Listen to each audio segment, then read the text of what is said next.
Shalom saudara, selamat pagi. Bagaimana kabar saudara? Senang sekali dapat menjumpai saudara dalam renungan pagi Spiritual Life.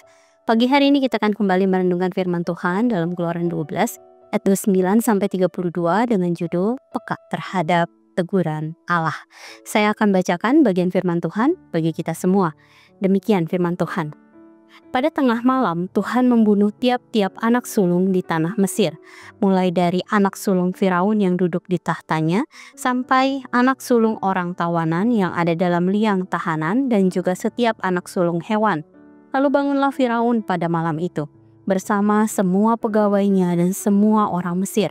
Terdengarlah teriakan keras di Mesir, sebab tidak ada rumah yang tanpa orang mati. Pada malam itu juga ia memanggil Musa dan Harun, katanya, "Pergi, keluarlah dari antara bangsaku, kamu dan semua orang Israel. Pergilah, beribadahlah kepada Tuhan seperti katamu itu.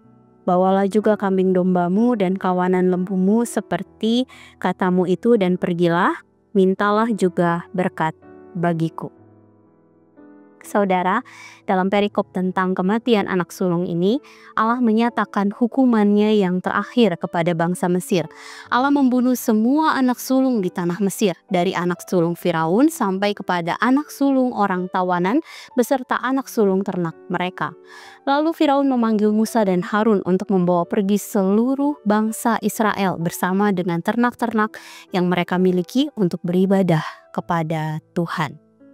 Saudara, penghukuman atas Mesir melalui kematian anak sulung sebenarnya sudah diperintahkan Tuhan dalam Keluaran 11 ayat 1-10 dan kemudian dilaksanakan Allah dalam Keluaran 11 ayat 29-42.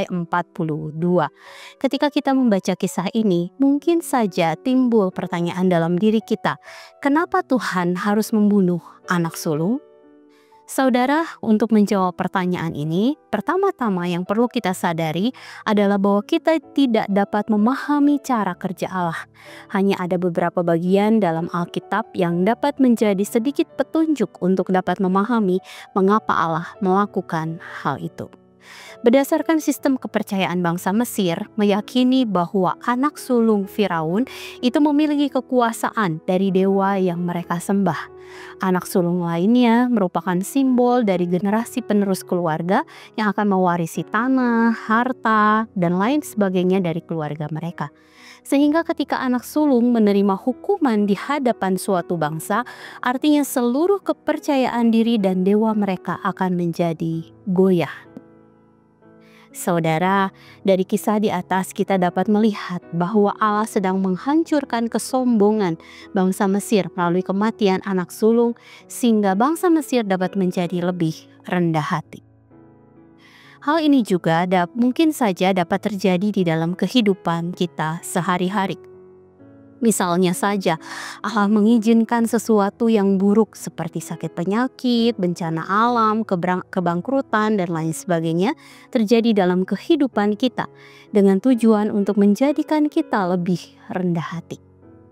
Dengan demikian, mari minta kepada Allah untuk menjadikan hati kita semakin peka akan caranya menegur kita agar tegurannya senantiasa menjadikan kita tetap bertumbuh semakin serupa dengan Kristus. Saudara, mari sejenak kita merenungkan firman yang baru saja kita dengar. Saudara, apakah kita sudah menjadi peka terhadap teguran Tuhan dalam kehidupan kita? Mari jadilah semakin peka dan bertumbuhlah untuk menjadi semakin serupa dengan Kristus.